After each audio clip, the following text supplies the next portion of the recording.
자, 시작합니다. 자, 페이지를 넘겨서 42페이지입니다. 이제 법률행위에서 가장 중요한 법률행위의 목적. 법률행위의 목적, 계약 목적이에요. 매도인은 돈이 목적이고 매수인은 소유권, 재산권이 목적이겠죠. 자, 법률행위 목적은 먼저 확정할 수 있어야 되고, 실현 가능해야 되고, 적법해야 되고, 사회적 타당성이 있어야 돼요. 확정, 가능, 적법, 사회적 타당성. 자, 그중 사회적 타당성이 없다. 여기서 선량한 풍속, 기타 사회질서에 위반됐다. 사회적 타당성이 없다. 반사회 법률행위가 여기서 나와요. 그래서 반사회적 법률행위. 두 번째가 반사회인데 법조문에 넣어놔요. 이걸 공정하지 못한 불공정 법률행위. 자, 그러면 법률행위에서 두 문제가 나오는데 여기서 나온다 보면 돼요. 반사회하고 불공정 법률행위. 그래서 법률행위 파트에서는 이걸 잡아야 돼요. 특히 반사회. 반사회는 해마다 나와요. 해마다. 안 나온 해가 없어요. 10년에 한 2번 쉬는데 요 근래 한 5년 동안은 한 번도 안 쉬더라고. 한 번도 안 쉬어. 아주 부지런한 애예요. 그 다음에 불공정은 2년에 한 번씩 꼭 나와요. 반사회가 쉴 때 가끔 종류 나오고 그래요. 이쪽 적법 나오고 불능 나오고. 그래서 반사회가 쉴 때 나오는데 이놈이 워낙 안 쉬어. 그래서 이 동네는 잘 안 나와요. 그래서 법률행위는 반사회를 잡을 거예요. 자, 일단 확정은 그렇게 중요하지 않아요. 자, 계약 목적, 법률행위 목적 2번 확정 파트에서는 일단 법률행위가 유효가 되기 위해서는 아까 이 목적은 유효 요건이었죠. 성립 요건, 효력 요건에서 당사자 목적 의사표 두 번째 목적에 관한 효력 요건이에요. 따라서 확정할 수 있어야 되겠죠. 법률의 목적은 일단 확정할 수 있어야 돼요. 확정이 돼야 유효. 그런데 이제 반대 엎어요. 확정할 수가 없다. 그러면 무효가 되겠죠. 자, 내용이 없죠. 확정에. 확정할 수 없으면 무효다. 그건 이제 기본이에요. 자, 문제는 확정에서 시험 나오는 건 2번이에요. 양가로 2번. 계약 체결할 때 그러면 꼭 확정되어 있어야 하느냐? 그렇지가 않아요. 5월 1일 날 갑과 을이 매매 계약할 때 매매 목적물과 대금이 꼭 확정되어 있을 필요는 없어요. 즉, 밑줄. 법률의 목적은 확정이 돼야 되는데 2번. 그러나 반드시 법률의 밑줄. 법률행위 당시 확정되어 있을 필요는 없다. 없다. 외워야 돼요. 계약 체결 당시 픽스 되어 있을 필요는 없어요. 나중에라도 확정할 수 있는 방법이나 기준만 계약 체결할 때 해놓으면 돼요. 그게 어디 있느냐? 밑에 판례로 갑니다. 자, 본문 2번에 법률행위 당시 꼭 확정되어 있을 필요는 없다. 거기 밑줄하고 판례로 떨어집니다. 그러면 어떻게 해야 되느냐? 두 번째 줄 봅니다. 판례 두 번째 줄, 판례 박스 두 번째 줄. 계약 당시 꼭 확정되어 있을 필요는 없고 사후에라도 밑줄, 나중이라도 확정할 수 있는 방법하고 기준만 계약 체결할 때 정해놓으면 돼요. 그래서 특정을 확정으로 읽어요. 특정이나 확정이나 같은 말이에요. 그래서 매매 계약에 있어서 매매 목적물이나 대금은 즉 A 건물을 팔지 B 건물을 팔지 대금은 얼마로 할지 이거 계약 체결할 때 꼭 확정되어 있을 필요는 없다는 얘기예요. 나중에라도 확정할 수 있는 어떤 방법이나 기준만 계약 체결 5월 1일자에 정해놓으면 돼요. 자, 이 말이 무슨 말이냐? 갑이 을한테 건물을 아파트를 파는데 5억에 팔 생각이었어요. 근데 자고 일어나니까 막 5천만 원씩 뛰어. 그러면 갑은 5억에 팔기로 생각을 했었는데 5억에 팔기가 좀 그렇죠? 값이 올라가니까. 그럴 때 갑이 을한테 제안을 해요. 을 지금 현 시가 5억에 내가 팔 생각이었는데 안 되겠어. 나 5억에 못 팔겠어. 우리 잔금기일인 3달 후 그때 시가로 매매 대금을 정하자. 이게 계약 체결할 때 매매 대금이 확정시킬 필요는 없고 나중에라도 확정할 수 있는 방법 정해놨어. 3달 후 잔금 지급 시기 시가 정해놨죠. 이게 가능하다는 얘기예요. 그래서 그대로 외웁니다. 법률의 목적은 확정이 돼야 되는데 계약 체결 당시 꼭 확정될 필요는 없다. 나중에라도 사후에라도 확정할 수 있는 어떤 방법이나 기준만 계약할 때 해놓으면 된다 그 말이에요. 이렇게 외우면 돼요. 이해하고. 이해됐어? 자, 이제 가능. 법률행위 목적은 실현이 가능해야겠죠. 소유권을 넘겨줄 수가 있어야 돼요. 자, 가능한지 불능인지. 가능 반대말이 불능이에요. 불가능해서 가짜를 떼어버려요. 불능. 그러면 소유권 이전 채무가 가능한지 불능인지는 어떻게 결정하느냐. 물리적 절대적으로 결정하는 게 아니라 사회 통념에 따라 결정합니다. 2번에 거기만 밑줄 알았어요. 가능인지 불능인지는 양가리 2번이에요. 사회 통념에 따라 결정한다. 그래서 물리적 절대적 불능을 의미하는 게 아니라 사회 통념상 사회 물리적으로는 가능하다 할지라도 사회 통념상 그건 어려울 것 같은데 그러면 불능이라는 얘기예요. 자, 그냥 밑줄 말고 그렇게 중요하지 않는다는 얘기예요. 자, 오른쪽 불능의 분류가 중요해요. 자, 이건 설명 들어봐요. 불능을 할 건데 불능은 굉장히 중요해요. 계약법에서 중요해요. 계약법. 여기서 기초 닫고 이제 계약법에서 본격적으로 할 거예요. 갑이 지 소유 건물을 을에게 팔죠. 매매. 5월 1일 날 팔았어요. 그러면 갑은 매도에 난 소유권을 이전 넘겨줄 채무를 부담해요. 매매 계약은 채권 계약. 매매 계약은 채권 계약. 매매란 게 뭐냐? 재산권 이전할 것을 약속하고 매수인은 반대급부로서 대금을 지급할 것을 서로 약속하면 매매 계약이 성립해요. 그러면 매도인은 왼쪽이 매도인인데 지 아파트 소유권을 넘겨줄 채무를 부담하고 매수인은 소유권 주세요라는 채권을 취득해요. 채권 채무가 발생하는 계약을 채권행위. 자, 그러면 갑은 소유권을 넘겨줘야 되는데 어떤 사실이 확인됐느냐? 이 건물이 계약 체결하기 한참 전, 한 달 전쯤에 이미 불타서 날아가 버렸어. 건물이. 계약 체결 전에 매매 계약 체결 전에 건물이 어떤 사유로 이미 멸실해 있더라. 그러면 건물이 멸실하면 이 건물에 관한 소유권은 소멸해요. 소멸. 물권 공통 소멸 사유 첫 번째가 목적물의 멸실이에요.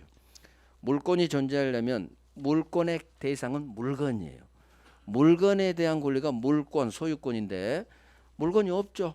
그럼 물권도 없는 거예요. 따라서 건물이 멸실했다는 얘기는 소유권도 소멸됐다는 얘기예요.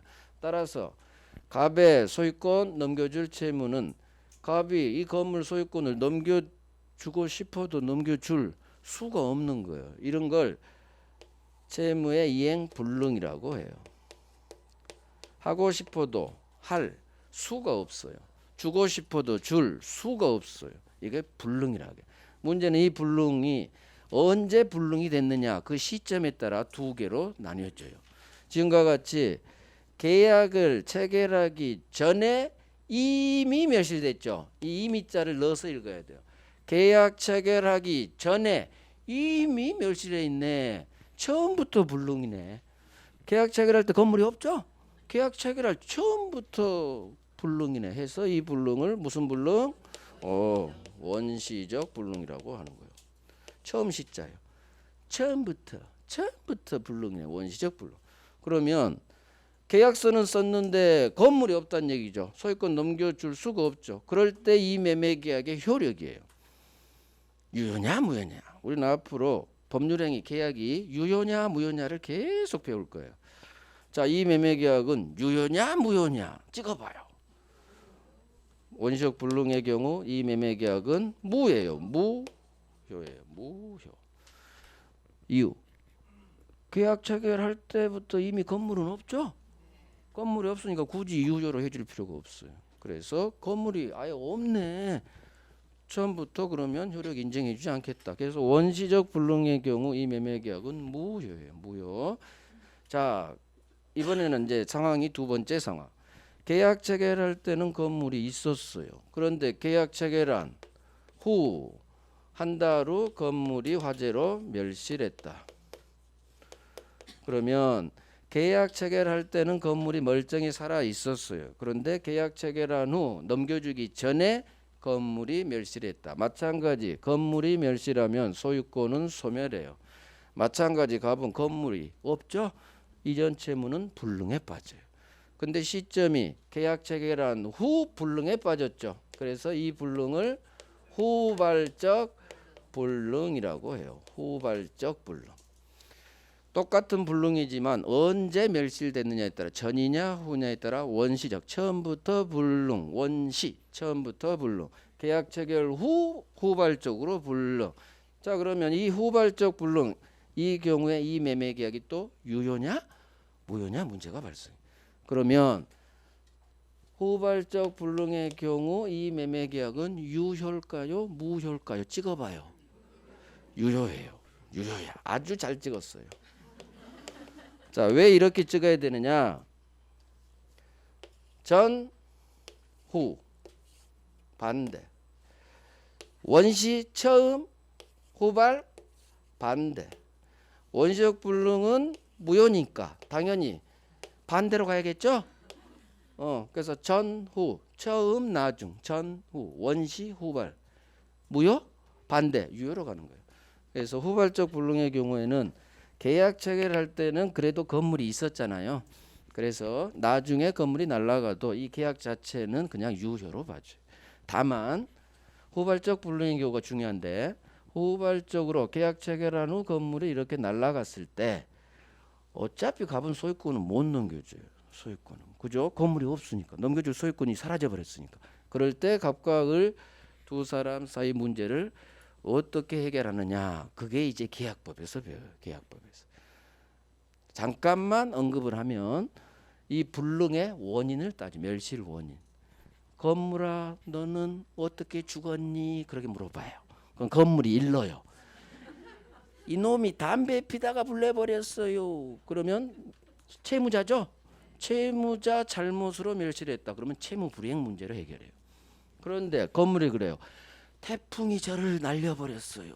그러면 채무자 잘못 없죠. 위험 부담으로 가요.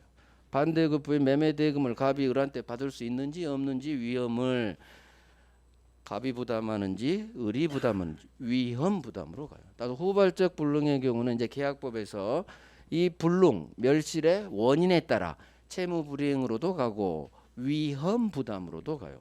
이제 계약법에서 거기서 한 문제짜리로 나오는 거예요. 위험 부담. 그 이제 나중에 계약법에서 2월달에 할 거예요. 2월달에 총칙에서는 이것만 나요.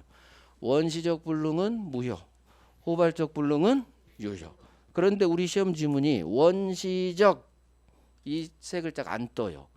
후발적 이 세 글자도 우리 시험 지문에는 절대 뜨지 않아. 이렇게 풀어서 떠요. 매매계약 체결하기 전에 건물이 멸실한 경우 이 매매계약은 유효냐 무효냐. 그럼 무효로 끝나야 맞는 지문. 매매계약 체결한 후 건물이 멸실한 경우 이 매매계약은 유효냐 무효냐. 그러면 유효로 끝나야 돼. 그 다음 유효 무효 이렇게 한자로 내는 경우도 있지만 효력이 있다 효력이 없다 이렇게 한글로 풀어요. 그래서 자꾸 읽어봐야 돼 문장을. 그래서 봅니다. 불능의 분류 오른쪽 언제 불능이 됐느냐 그 시점에 따라 원시적 불능이 있고 2번 후발적 불능이 있어요. 자 원시적 불능은 일단 읽습니다. 제가 밑줄 할 때 밑줄 치는 거예요. 함부로 밑줄을 남발하지 마세요. 기본서에. 왜 그러냐면 나중에 밑줄만 볼 거야. 그러니까 기본서를 요약집하는 거예요. 원래 그러는 거예요. 저희가 2000페이지를 어떻게 다 봐요? 처음에는 다 봐요. 근데 거기서 밑줄을 잘 그어. 시험에 내가 쓸 수 있는 파트를. 그 밑줄만 나중에 계속 돌리는 거예요. 그렇게 공부하는 거예요. 기본서도 600페이지만 밑줄만 잘 그으면 200페이지를 줄여버려요. 그게 요약집이에요 사실. 그러니까 밑줄을 함부로 남발하기 없기. 그래서 저는 밑줄 치라는 걸 말을 해드리잖아. 함부로 치지 마요. 함부로. 제가 밑줄 치라는데 그냥 눈으로만 봐도 왜 시험에 안 나와. 시험에 나오는 것만 제가 밑줄을 그어드리니까. 그러면 일단 이해를 위해서 읽어는 봐야 돼요. 동그라미 1번. 원시적 불능의 개념이에요. 원시적 불능이 뭐냐? 법률행위 성립하면 계약 체결로 읽어요. 계약 체결 당시부터 이미 날라갔네. 목적 달성을 그 말이에요. 그래서 이제 시험은 이해가 나와. 매매 계약 체결하기 전에 목적물이 멸실된 경우 이렇게 시작돼요. 시험 문제가. 그러면 전 동그라미 한 거야. 매매 계약 체결 전 동그라미. 계약 체결 전에 멸실됐죠? 멸실 밑줄. 그러면 머릿속으로 빨리 아하 계약 체결하기 전에 이미 날라갔네. 처음부터 불능이네. 빨리 머릿속으로 원시적 불능 계산하고 이 매매 계약은 밑에 무효이다 이렇게 끝나야 맞는 지문인 거예요. 그래서 계약 체결 전에 건물이 멸실한 경우 이 매매 계약은 무효이다 이렇게 끝나야 맞는 지문. 그래서 원시적 불능은 무효 이렇게 이제 외우는 거예요. 그래서 원시적 단어는 우리 시험 지문에 뜨지 않는다. 머릿속으로 계산. 자 여기에 원시적 불능은 무효이다. 무효. 거기에 동그라미 해도 돼. 아주 중요한 단어니까. 여기 이 동그라미 2번에 별 3개 합니다. 별 3개. 그래서 동그라미 2번은 매매계약 체결 전에 목적물이 멸실된 경우 이 매매계약은 무효이다. 이렇게 읽어야 돼요. 그게 한 문장이에요. 우리 시험 지문 별 3개. 자 그러면 후발적 불능가요. 먼저 1번 개념이죠. 계약 체결 당시에는 건물이 멀쩡히 살아 있었어요. 그런데 이행기 전이라는 얘기는 그 후 사라졌다는 얘기야. 넘겨주기 전에. 그 후 날라갔네요. 그래서 또 예로 이제 하는 거예요. 계약 매매계약 체결한 후 동그라미. 매매계약 체결한 후 목적물이 멸실 밑줄. 이렇게 단어의 밑줄하는 거예요. 계약 체결한 후 건물이 날라갔죠. 그러니까 머릿속으로 빨리 후발적 불능. 후발적 불능의 경우에는 이 매매계약은 동그라미 2번의 두 번째 줄 유효 동그라미. 유효 아주 중요한 단어예요. 그래서 원시적 불능은 무효지만 후발적 불능의 경우에는 유효다 이렇게 이제 막 외우는 거예요. 그래서 동그라미 2번에 별 3개 하시는 거예요. 그다음에 3번 한번 읽어드릴게요. 자 그러면 이 후발적 불능의 경우 어떻게 갑을 사이 관계를 처리하느냐. 자 불능의 원인을 따진다고 했어요. 너 어떻게 건물 죽었니 물어보니까 채무자 갑이 채무자의 매도인이 소유권 이전 채무자. 소유권 이전 채무자의 매도인 갑이 지 잘못으로 불내버렸어요. 채무자에게 귀책 사유 있죠? 이거 채무자 귀책 사유는 이행 불능, 채무 불이행이에요. 나중에 계약 해제는 우리 민법이 정한 해제 사유는 채무 불이행이에요. 이행 지체가 있고 이행 불능이 있어요. 그때 법정 해제 사유인 이행 불능이 이놈이에요. 그런데 채무자에게 잘못이 없는 케이스도 있겠죠? 그때는 채무 불이행 문제가 아니야. 채무 불이행은 항상 채무자 책임 있는 사유로 불능이 났을 때가 채무 불이행이에요. 따라서 채무자에게 귀책 사유가 없다, 책임 없다 이 말이 뜨면 절대 채무 불이행은 발생하지 않고 대신 반대급부인 매매대금 5억을 받을 수 있느냐 없느냐 갑이 을한테 돈 받을 수 있느냐 없느냐 대금을 받을 수 있는지 없느냐가 위험을 누가 부담하는지에 관한 위험 부담의 문제로 가요. 위험 부담. 그래서 자 밑줄 하세요. 채무자에게 귀책 사유가 있다. 밑줄 채무 불이행. 채무자에게 귀책 사유가 없다. 여기도 밑줄하고 같이 밑줄이에요. 그때는 위험 부담 밑줄. 그래서 이게 이제 계약법에서 우리가 계약 총론에서 위험 부담 거기서 배워요. 위험 부담. 한 문제짜리로 나와. 위험 부담이. 자, 여기도 3번도 별 3개 해야겠네요. 안 하려고 했는데 해버렸네. 그래도 한번 들어놓고 위험 부담에서 들으면 또 나아요. 그래서 잠깐 언급했어요. 자, 이제 넘어갑니다. 이제 적법 갑니다. 적법에서는 우리 법 규정의 성질이에요. 이제 배울게 확정 가능 적법. 자, 법에 적합해라. 법에 적합해라. 이게 적법이에요. 우리 법 규정은 2개로 갈려요. 법은 반드시 지켜야 되죠. 우리 그렇게 알고 있죠. 법은 반드시 지켜야 됩니다. 반드시 국민들 지키세요. 이런 법을 강행 규정 그래요. 강행 규정이 뭐냐? 규정은 법 규정이고 강행 규정이 뭐냐? 국민들 반드시 지키세요. 국민들을 강행적으로 구속이에요. 구속. 반드시 지키세요. 이에 반해서 아이고 안 지켜도 되네요. 임의 규정이라는 게 있어요. 법 규정의 종류예요. 반드시 지켜야 되는 강행 규정이 있고 국민들이 안 지켜도 돼요. 임의 규정. 당사자 국민이 임의로 해당 법 규정 적용을 임의로 배제할 수 있는 규정이 안 지켜도 되는 규정. 그러면 법은 지켜야 된다고 나 초등학교 때부터 배웠는데 아니 안 지켜도 되는 법이 있어요? 있어요. 어디에? 민법만 있어요. 민법만. 우리나라 법의 99%는 강행 규정이에요. 그러니까 여러분들이 배우는 2차 과목 중개사법, 공법, 공지세법 다 지켜야 돼요. 강행 규정. 우리나라에 나와 있는 법의 99%는 다 강행 규정이에요. 지켜야 됩니다. 민법만 안 지켜도 돼요. 민법 영역만. 민사 영역만.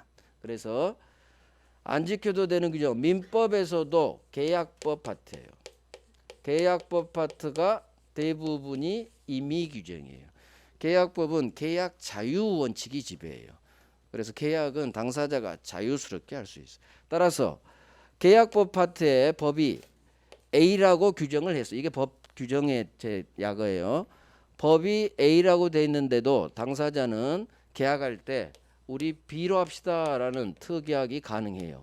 그래서 계약법에서 특약 나오면 다 유효로 끝나요. 계약법에서 특약 나오면 다 유효. 임대차 몇 개 강행종 빼놓고 대부분이 그래요. 그래서 계약법에서는 해당 법 규정의 적용을 배제할 수 있다라는 지문이 뜨면 무조건 맞는 지문이에요. 계약법 규정은 안 지켜도 되는 임의 규정이기 때문에 그래요. 그래서 우리 시험 지문은 이게 나와요. 계약법 파트는 어떤 동시행항변권 규정, 위헌부담 규정을 당사자가 배제할 수 있다 하면 맞는 지문이에요. 맞는 지문. 이유. 이게 이유야. 계약법 규정은 임의 규정이니까. 임의 규정은 당사자가 다르게 정할 수가 있어요. 그래서 이게 임의 규정. 그럼 강행 규정은 뭐냐? 반드시 지켜야 돼요. 물권법 파트예요. 총칙하고. 물권법은 물권 법정주의가 지배해요. 물권 법정주의. 물권 법정주의가 뭐냐? 물권은 안 적어도 되죠? 법정주의. 뭐 그렇게 중요하진 않으니까. 물권은 법이 정한 대로 움직이세요. 법이 물권법에서 A라고 정해놨으면 국민들 반드시 A로 가야 돼요. 만약 우리는 B로 가겠다. 특약. 무효예요. 안 먹혀요. 이게 물권 법정주의예요. 물권은 법이 정한 대로 움직이세요. 따라서 법이 A라고 정했으면 국민들은 A로 물권 계약을 해야지 마음대로 법 내용과 다른 B로 못합니다. 이게 계약법하고 물권법의 가장 큰 특질이에요. 물권하고 채권이에요. 채권 계약이에요. 반대거예요. 반대. 그래서 이게 강력. 문제는 반드시 지키라고 만든 법인데 국민이 지켜요, 안 지켜요? 안 지켜. 우리는 꼭 안 지켜. 자, 위반했어요. 지키라고 만든 강행법규를 위반했어. 그러면 그 계약의 효과예요. 당연히 법이 지키라고 했는데 위반한 법률 행위는 당연히 효력을 주지 않아요. 법이 뭐가 이쁘다고 효력을 주겠어요. 효력이 있다는 얘기는 당사자가 원한 효과를 주는 거예요. 이게 유효의 개념이에요. 그렇게 하세요. 소유권 가져가시고 돈 가져가세요. 유효의 효과예요. 그런데 강행법규 위반하면 법이 너 왜 안 지켰어? 당사자가 의도한 효과를 주지 않아. 이게 무효의 개념이에요. 아무런 효력을 주지 않아. 효력, 힘력은 권리를 주지 않겠다는 얘기. 의무도 주지 않고. 그래서 강행법규 위반하면 당연히 무효입니다. 강행법규 위반한 법률행위는 무효다. 맞는 지문이에요. 맞는 지문. 강행규정 위반한 법률행위는 무효다. 맞는 지문이에요. 그런데 문제는 꼭 예외가 발생해요. 강행법규 위반했는데도 무효로 보지 않고 어떤 법규정은 위반했는데도 유효로 봐줘요. 우리를 힘들게. 그냥 하나로 통일하면 공부하기 편할 텐데. 강행법규 위반했는데도 유효로 보는 법 규정들이 있어요. 그래서 강행규정은 다시 둘로 나뉘었죠. 하나는 무효로 보는 무슨 규정? 효력 규정하고 하나는 위반했는데도 단속, 처벌, 단속된다고 하죠. 우리 교통 경찰 아저씨한테 단속되잖아. 구청 공무원한테 음식점 단속되죠. 단속만 할 뿐 법률행위 효력은 인정해주는 단속 규정. 이렇게 강행 규정 다시 두 개로 나뉘어요. 두 개. 하나는 무효로 보는 효력 규정. 왜 효력 규정이란 말이 붙었겠어요? 효력을 인정하지 않겠다는 거예요. 니들이 한 계약의 효력을 인정하지 않겠다. 그래서 효력 규정이에요. 단속 규정은 단속만 할 뿐 효력 자체는 인정해 주겠다. 그러니까 거꾸로 가야 돼. 단속만 할 뿐 효력 자체는 인정해 줄게. 이게 단속 규정이에요. 그러면 우리 시험은 뭐가 나오느냐? 계약법에서는 이게 되게 잘 나와요. 계약법 규정은 당사자가 해당 법 규정의 적용을 배제할 수 있다. 계약법에서 당사자 간의 특약은 유효다. 이게 되게 잘 나와. 계약법에서. 그래서 나중에 계약법에서 시험 지문이 계약법의 어떤 규정의 적용을 배제할 수 있다면 임대차 강행 규정 나중에 그쪽 빼놓고는 다 맞는 지문이에요. 다 맞는. 계약법에서 특약은 유효다 하면 다 맞는 지문이에요. 거의 90%가. 예외는 이제 나중에 예외 공부하면 되고. 자, 그러면 시험은 뭐가 나오느냐? 이거하고 이건 계약법에서 나오고 총칙에서는 안 나온다는 얘기야. 총칙에서 이게 나와요. 단속 규정. 단속 규정에 예가 나와. 예. 그러면 어떤 법 규정을 단속 규정으로 봐서 그 법에 위반된 행위를 유효로 봐주느냐 이게 나와요. 그중 가장 많이 나온 게 뭐다? 중간 생략 등기라 얘기죠. 중간 생략 등기. 자, 중간 생략 등기가 뭐냐? 일단 얘 듣게요. 중간 생략 등기가 가장 많이 나오고 두 번째가 무허가 음식 판매 행위. 무허가로 음식을 판매한 법률 행위예요. 행위가 붙으면 다 법률 행위라고 생각하면 돼요. 계약을 말해요. 자, 그러면 중간 생략 등기. 갑이 을에게 팔고 을이 바로 또는 한 달 후 병에게 팔아요. 그러면 우리 부동산 등기 특별조치법이라는 법에서는 이와 같이 을이 갑한테 사서 바로 병한테 팔더라도 을 당신 갑 등기를 당신 앞으로 이전 등기하고 그 다음에 또 병에게 이전 등기하세요 라고 법에서 규정을 해놨어요. 그런데 을이 바로 병에게 팔게 됐어. 그러면 등기를 박으면 세무서에 노출이 돼요. 양도소득세 내야 되고 취득세 내야 되고 등기 비용 들고 돈이 많이 들어. 그럼 우리 국민은 머리가 좋아요. 이 돈을 내가 왜 세금을 국가에 내야 되느냐. 그래서 세금을 안 내려고 갑에게서 병 앞으로 그냥 등기를 이전 등기 꽂아버려요. 자기 앞으로 등기를 생략하고 바로 최초 매도인, 얘는 최종 맨 마지막 매수인, 얘는 중간에 끼었다 해서 중간자, 최초 매도인, 최종 맨 마지막이죠. 최종 매수인, 중간자. 따라서 갑에게서 병으로 다이렉트 등기가 되면 돼요, 안 돼요? 되면 안 되는 거야. 왜? 갑하고 병은 둘이 계약을 하지 않았어요. 갑을 매매고 을병 매매거든요. 따라서 병은 갑한테 바로 등기 받을 계약 관계가 없기 때문에 하면 안 되는 거예요. 자, 이 등기를 중간자인 을의 등기가 생략된 등기해서 중간 생략 등기라고 하는 거예요. 중간 생략 등기. 을의 등기가 생겼다. 그러면 이 매매를 원래는 지가 등기하고 팔아야 되는데 등기하지 않고 팔았다. 이 매매 계약을 미등기 전매 행위 그러는 거예요. 을병 간의 이 매매 계약을 을이 지 앞으로 등기하지 않고 미등기 상태로 전매 팔았다. 구를 전자예요. 한 번 더 매매를 구를 전매라고 해요. 자, 그러면 미등기 전매라는 이 매매계약 행위 법률 행위하고 중간 생략 등기 등기는 소유권이 넘어간다 해서 이건 물권 행위 법률 행위예요. 얘도 법률 행위예요. 매매계약은 채권 채무가 발생하는 채권 행위. 소유권 이전 등기는 소유권이 발생하는 물권이 발생하는 법률 행위 물권 행위예요. 자, 이 두 가지는 강행법규에 위반된 법률 행위예요. 둘 다. 그러면 원래는 강행법규 위반하면 무효로 가야 돼요. 즉 이 등기 무효, 이 매매 무효가 돼야 돼. 그런데 만약 무효로 처리하면 병이 그래요. 무효 등기는 말소하고, 자 말소했어요. 그다음 을한테 전화하죠. 을, 내 등기 법 위반으로 무효래. 우리 법대로 해야 돼. 네 앞으로 등기 꽂고 나한테 이전 등기 해줘. 즉 정상 절차를 밟아요. 그러면 어차피 등기가 와요. 왜? 매매라는 계약을 했기 때문에 병은 자기 앞으로 소유권을 취득하게 등기를 받게 돼 있어요.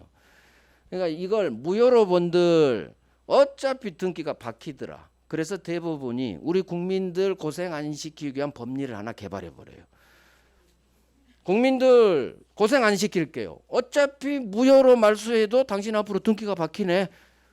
고생 안 시킬게요. 매매라는 실체가 있다면, 실체관계 부합한다면, 실체관계에 부합한다면 문제 있는 법 위반 등기라도 유효로 받을게요. 이게 실체관계 부합 법리예요. 등기 파트에서 대부분의 확고한 판례예요. 법을 위반한 등기라도 매매와 같은 실체가 있다면, 돈 주고 샀다면 다 유효로 받을게요. 그래서 중간생략 등기를 유효로 보는 거예요. 무효로 본들 어차피 병은 등기 받게 돼 있어. 이제 정상 절차로 받겠죠. 그래서 유효로 받아야 돼. 그러면 등기가 유효니까 미등기 전매행위를 법 위반으로 무효로 날려버릴 수가 없어요. 이유는 얘는 유효인데 얘를 강행법규 위반 무효로 보면 어긋나요. 매매가 무효인데 등기가 유효라고? 어긋나. 이런 거 없어. 매매가 무효인데 등기 유효 있다는 거 없어요. 따라서 이것도 유효로 맞춰줘야 돼. 왜? 매매가 무효면 등기도 무효되거든. 물권행위 유인론에 따라. 그래서 이 매매계약도 같이 유효로 맞춰줘야 돼요. 유효로 맞춰줘야 돼. 따라서 해당 법 규정은 법에 위반했는데도 무효가 아닌 유효로 보니까 무슨 규정? 단속 규정이 되는 거예요. 그래서 중간생략 등기 하지 마세요라는 이 법 규정은 단속 규정에 해당되는 거예요. 유효니까 효력 규정으로 가면 돼요, 안 돼요? 안 되지. 단속 규정으로 봐줘야지. 그래서 중간생략 등기는 우리 시험 이게 나와요. 중간생략 등기는 유효다. 이 지문이 훨씬 많이 나와요. 해당 법 규정이 단속 규정이다. 이건 올해 30에 처음 떴어요. 단속 규정이란 말은. 효력 규정 아니다. 물론 단속 규정이란 말 자체도 안 떴나? 효력 규정 아닌가 그러게 나온 것 같아. 그래서 중간생략 등기는 유효다. 이게 더 많이 또 지문. 해당 법 규정은 유효니까 단속 규정이다. 이렇게. 미등기 전매행위도 유효다. 이게 시험 지문에 떠요. 그래서 우리는 유효냐 무효냐가 시험에 잘 나와요. 다음 법률행위 중 무효가 아닌 것은 그러게 나와요. 무효가 아닌 것 답이 이놈들이야. 중간생략 등기 이놈이 답. 미등기 전매행위 이놈이 답. 나머지 4개는 무효를 막 해놔. 원시적 불능 이런 건 넣어놓고 의사무능력 이런 건 넣어놓고. 그러면 답은 항상 중간생략 등기가 답이었어. 이제까지. 중간생략 등기 5번 나왔거든요. 다음 법률행위 중 무효가 아닌 것은 그럼 4개는 무효 넣겠죠. 4개는 무효. 그럼 하나가 유효인데 그러면 꼭 중간생략 등기 넣어놔. 그러니까 할만했어요.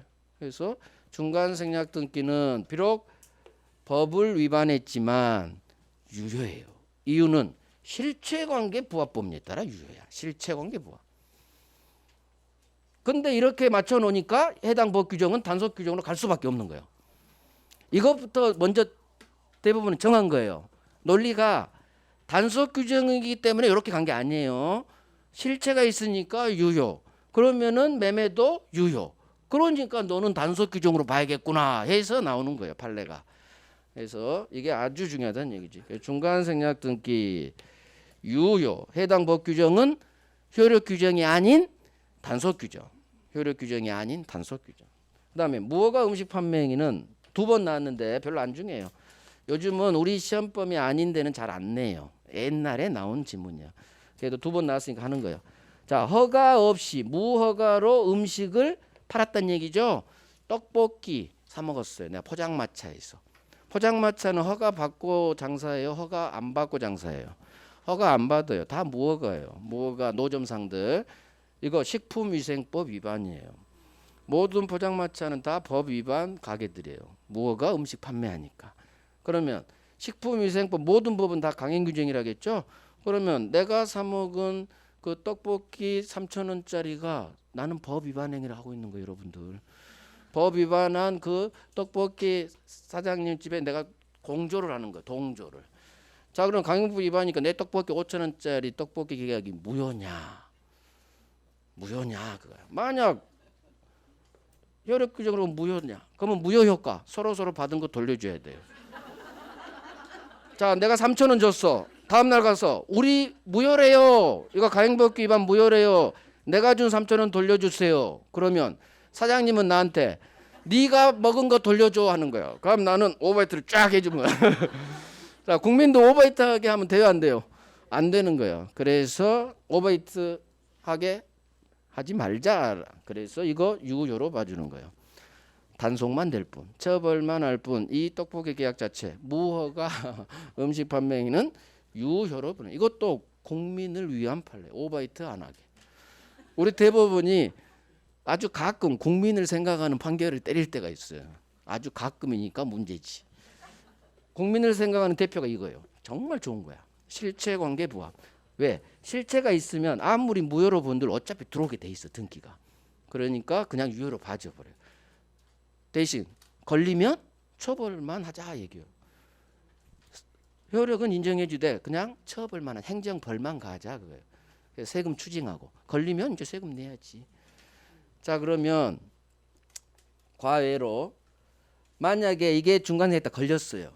민사재판에서 했어. 그러면 법원이 세무서에 이분들 법 위반했어요. 세금 추징하세요. 법원이 해당 재판부에서 세무서에 연락한다 안 한다?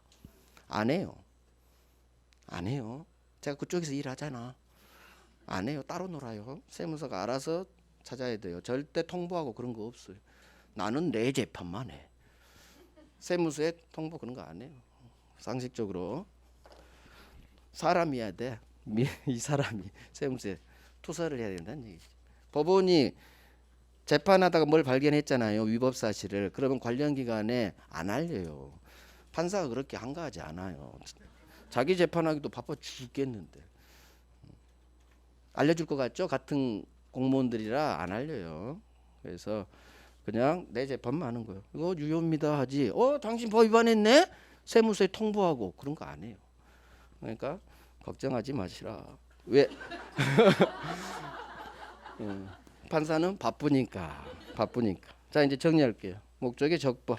강행 규정이 있고 임의 규정이 있어요. 자, 우리 법상 강행 규정은 반드시 지켜야 되니까 1번. 법 규정 중, 자, 이거 시험에 절대 안 나와요. 한 번만 볼까요? 선량한 풍속, 기타 사회 질서와 관계가 있어요. 사회 질서와 관계 있으니까 강행적으로 지켜야지. 강행 규정. 이에 반해서 임의 규정은 사회 질서와 관계가 없지. 그러니까 안 지켜도 돼요. 자, 이해만 하시고 밑줄 그을 필요도 없어. 자, 2번. 이제 이게 나오죠. 강행 규정은 반드시 지켜야 되기 때문에 당사자의 의사로 해당 법 규정의 적용을 배제할 수가 없어. 반드시 지켜라. 하지만 임의 규정은 임의로 배제할 수가 있죠. 그래서 당사자의 의사로 해당 법 규정의 적용을 배제할 수 있다. 이게 이제 계약법에서 나오는 거예요. 이 지문이.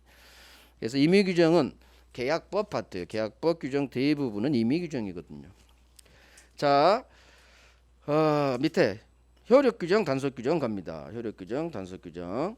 자, 효력 규정은 강행법규의 위반. 자, 동그라미 1번의 중간 강행 규정 중 그 규정을 위반했죠. 위반이 밑줄이야.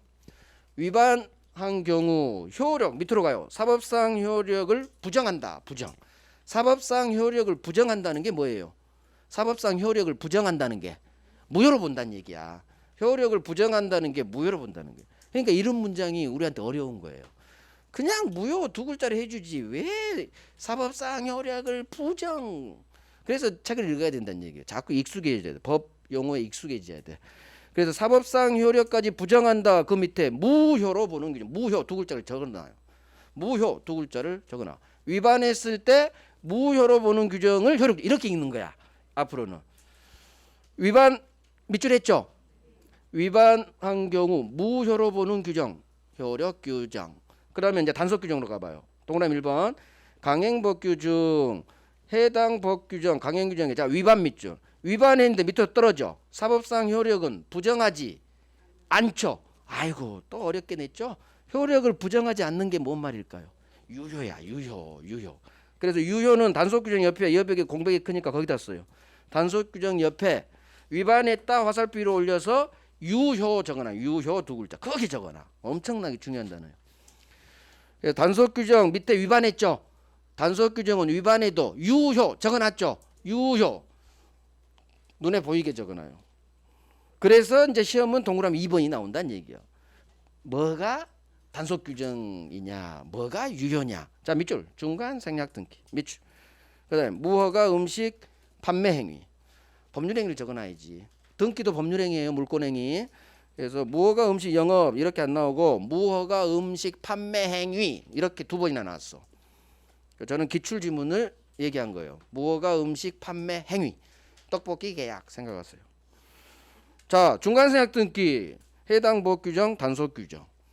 이거 유효 연결해야 돼요. 저 위로 써놓은 중간 생략 등기는 비록 법 위반 등기지만 실체가 있어서 유효. 결국 해당 법 규정은 단속 규정으로 본다. 효력 규정 아니다. 효력 규정 아니다. 단속 규정. 자 중간 생략 등기 왼쪽 중간 생략 등기 동그라미 2번 거기에 별 3개 들어가요. 중간 생략 등기가 별 3개예요. 기출 5번 나왔어. 5번. 중간 생략 등기 유효 무허가 음식 판매행위 허가받지 않았다. 거의 다 99% 유효예요. 꼭 음식 판매행위 아니더라 하더라도 자 이 정도 합니다. 오른쪽 효력 규정 예는 30년에 2번 나왔으니 지금 안 해도 돼요. 나중에 정리하면 돼요. 효력 규정보다 단속 규정이 많이 그걸 알면 되거든. 자 다음 페이지 넘겨봐요. 자 앞으로 판례 박스에 있는 판례들이 있죠. 제가 체크하란 것만 동그라미 체크해가지고 나중에 복습할 때 한번 읽어보세요. 제가 체크하지 않은 것은 읽지 마세요. 판례 박스에 있는 모든 판례는 우리 기출 내지는 기출도 아닌 판례들이 있어요. 앞으로 나올 것 같아서 그거 다 읽을 필요 없어요. 그래서 한 장 넘기셔 46페이지 단속 규정의 동그라미 1번 그거 읽어봐요. 중간 생략 등기에 관한 대부분 판례예요. 그러면 줄이 하나 둘 셋 네 줄이죠. 자 네 줄을 한번 읽어봐요. 지금 안 읽어보면 영원히 못 읽어요. 1월 달에 안 읽으면 영원히 시험 볼 때까지 판례 원문을 못 읽어. 지금은 읽어봐요. 왜 제가 읽어보라고 하느냐. 판례 원문을 읽어봐야 내 문장 해석 능력이 나도 모르게 늘어나요. 판례 문장은 정말 문장이 좋아요. 그래서 왜 우리 법조들이 말을 잘하는지 알아요? 법조들이 말을 되게 잘해요. 그게 판례를 계속 읽어서 그래요. 원래 법학이 논리 과목이에요. 논리 과목이기 때문에 교과서도 논리고 대부분 판례도 논리예요. 그걸 20살 때 대학 때부터 평생 읽으니까 나도 모르게 논리가 있어요. 말에. 그러니까 법조들이 정치를 많이 하는 거예요. 말빨이 좋다는 얘기지. 그래 토론도 잘하고. 지금 누구는 못하지만. 검사들은 예외. 검사들은 깡패야 깡패. 걔들은 맨날 수사하고 하니까 법 실력이 별로 없어요. 판사들이 실력이 좋아요. 판사들은 계속 공부해야 돼. 근데 검찰은 형사만 하니까 그쪽만 형사 쪽만 알지 나머지 민사 쪽은 전혀 몰라요. 그래서 판례 원문을 읽어보라는 얘기요. 그게 도움이 돼요. 결국은 결론을 내 걸로 만들어야겠지만 읽는 자체가 문장 해석 능력에 도움이 돼요. 지금 아니면 나중에는 읽어볼 시간도 없어요. 그래서 제가 기본서를 보라는 거예요. 기본서 당분간은. 저는 기본서를 4월까지 가요. 4월까지. 제 요약집은 5월부터 시작돼요. 5월부터. 민법은 그렇게 해야 돼요. 처음부터 요약집 들이대버리면 민법은 큰일 나요. 그건 단순 암기 과목으로 만들어버려요. 민법은 단순 암기 과목이 아니에요. 이해 바탕 위에서 외워가는 거지 처음부터 외우는 과목이 아니야. 그래서 기본서를 반드시 봐야 돼요. 단 혼자 보지는 마세요. 왜? 안 중요한 내용까지 막 읽게 돼. 아직 배우지도 않은 내용이니까 뭔 소리지 고민하고 스트레스 받고. 그래서 절대 예습하지 말고 복습만 합니다. 앞으로 시험 끝날 때까지. 복습도 제가 읽어드린 파트 문장을 읽어보고 의 정도는 제가 안 읽어도 한번 읽어도 돼요. 의. 근데 내용 중에서는 제가 하지 않은 내용은 굳이 보지 마시고 판례 박스에 이제 판례가 계속 나와요. 제가 체크해드리지 않은 판례도 읽지 마세요. 그래서 필요 없는 판례도 굉장히 많아요. 기본서에.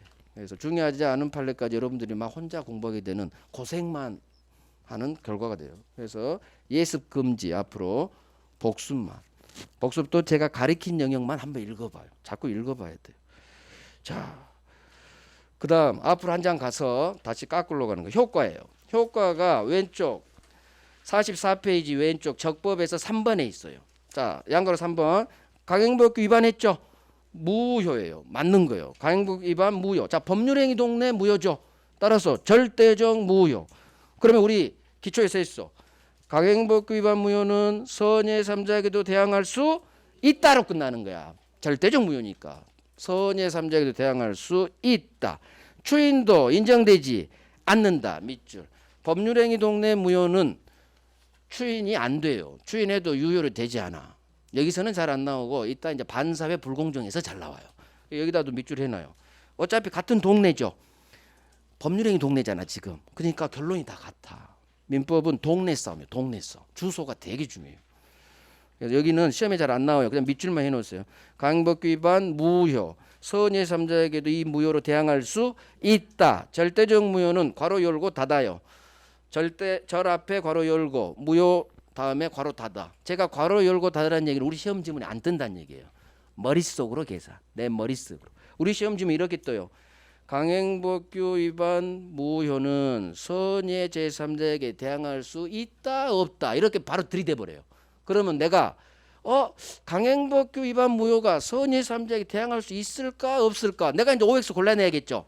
그러면 이 OX 대항할 수 있다 아니면 없다로 끝나. 우리 시험 지문은. 그러면 있다로 끝나야지 하려면 머릿속 계산해야 돼. 강행법규 위반 법률행위 동네네. 법률행위 동네 무효는 절대적 무효네. 절대적 무효는 모든 3자에게 다 무효가 되네. 따라서 모든 3자 선의 3자에게도 들이댈 수 있다. 이런 식으로 계속 풀어가야 돼요. 그래서 괄호 열고 닫고는 우리 시험 지문에 뜨지 않지만 이 결론을 풀어가기 위한 가장 중요한 뿌리예요. 뿌리. 그래서 이 뿌리를 외워버려야 돼. 뿌리를 앞으로. 그래서 계속 풀어갈 겁니다. 그래서 선의 3자에게 대항할 수 이유는 너는 법률행위 동네 무효구나. 법률행위 동네 무효는 절대적 무효지. 절대란 얘기는 모든 3자에게 다 무효가 된다는 얘기지. 다 무효가 되니까 모든 3자 선이든 악이든 선의 3자에게도 이 무효로 대항할 수가 있다. 그 다음에 절대적 무효 동네는 이따 보겠지만 무효죠. 법이 반사의 짓거리 한 놈 아무런 힘을 주지 않아. 근데 당사자가 갑과 을이 우리 유효로 합시다. 이게 추인이에요. 법이 반사의 무효로 봤는데 갑과 을이 유효로 합시다. 허용해줘요 안 해줘요? 안 해주지. 그럼 이 법이 있으나 마나 되니까. 이 강행법규가 있으나 마나. 반사의 법조문이 있으나 마나. 그래서 당사자의 추인도 허용되지 않아요. 추인해도 유효로 되지 않는 이렇게 연결되는 거예요. 오로지 법률행위 동네 절대적 무효 이게 다 연결되는 거예요. 절대적 무효 동네 법률행위 동네 첫 번째 동네예요.